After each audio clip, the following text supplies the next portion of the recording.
Welcome to The Debate, where we analyze substantive disagreements arising from critical developments in the material. Today we're focused on a franchise where the stakes couldn't be higher, the Los Angeles Lakers. About a quarter of the way through the season, the whole narrative coming from the organization is just pure championship confidence.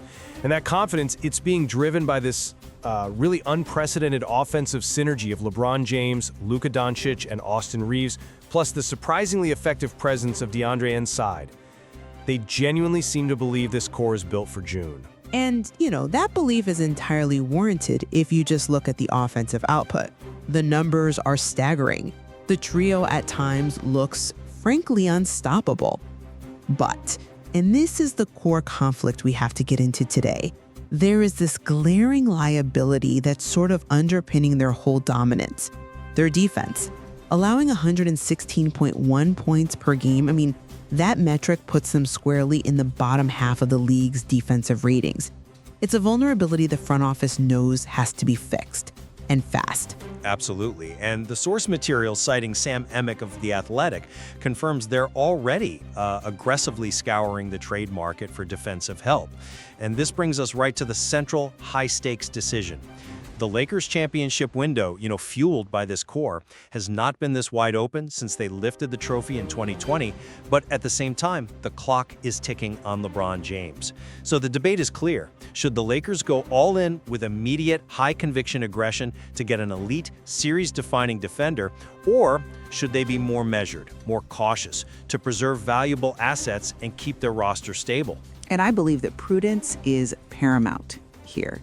I'll be arguing for that cautious, measured approach. The focus should be on finding a high-value, balanced player who supports the offense while raising the defensive floor, all while prioritizing flexibility over some drastic, costly overhaul. And I'll be arguing that cautious thinking is frankly a recipe for failure when the stakes are this high.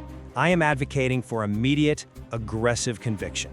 You have to maximize this unique, fleeting opportunity, regardless of the cost in future assets, because the real cost is failing to win a championship when it's right there in front of you. My whole position really rests on the primacy of the championship window. The Lakers have to make a decisive, high-impact move now, because time, specifically the remaining prime years of LeBron James, is the single most precious resource they have. That 116.1 points allowed per game, that's not just a regular season stat you can ignore. It's a structural liability. It's a target that playoff teams will ruthlessly exploit. We've seen this movie before. Offense wins you games, but defense is what wins your championships.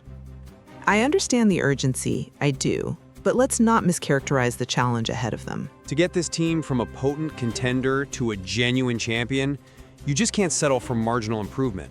The defense is the explicit missing piece. The goal has to acquire a player who can fundamentally shift the dynamics of a 7-game series. I'm talking about someone like a Herb Jones, an elite, respected defender, known for his ability to, quote, neutralize elite scorers without needing help. That level of defensive impact is what decides playoff matchups against the league's best, and getting a player like that absolutely justifies spending significant assets. This is just not the moment for caution, this is the moment for conviction. The team has to show they truly believe in this title path by getting the highest caliber stopper available, even if the price makes the front office sweat a little. I come at this problem from a different conceptual starting point. While the defensive floor absolutely must be raised, the Lakers have to resist this urge to just overreact to a defensive rating. They need to maintain clarity about their own unparalleled strength, their current offensive dominance, with the trio being described as unstoppable. And Luka playing at an MVP level, it gives them a massive margin for error that, frankly, very few championship teams in history have ever had. We're trying to optimize a historically great offense here, not, repair a broken one. But history suggests that... Well, let me just detail the tactical reality here. We have to acknowledge the defensive assets they already have. The source material points to DeAndre's success. He's already anchoring the paint defensively, providing that crucial rim protection. So the deficiency is overwhelmingly on the perimeter. Therefore, the focus should be on a versatile perimeter player who also perfectly complements the offensive system. My argument centers on a target like Keegan Ellis-Go. He's noted as a strong, disciplined defender and a career 42.4% three-point shooter. That profile offers sufficient defensive improvement while, and this is critical, maximizing the spacing that the LeBron-Luka trio needs to dominate. A high-conviction move just for defense risks sacrificing too much depth for an upgrade that, while potent on D, might not maintain that offensive balance. A measured approach preserves that crucial flexibility. I appreciate the focus on optimization. I do. But regular season optimization just doesn't translate to championship stability. Relying primarily on outscoring everyone fundamentally ignores how playoff basketball works. When the lights are brightest, defenses clamp down, coaches slow the pace down to a crawl, and every possession becomes a grind. If your whole strategy is just, we'll score more, you are incredibly vulnerable the second your threes stop falling, and they inevitably will. We're not talking about needing a capable defender who adds a bit of spacing.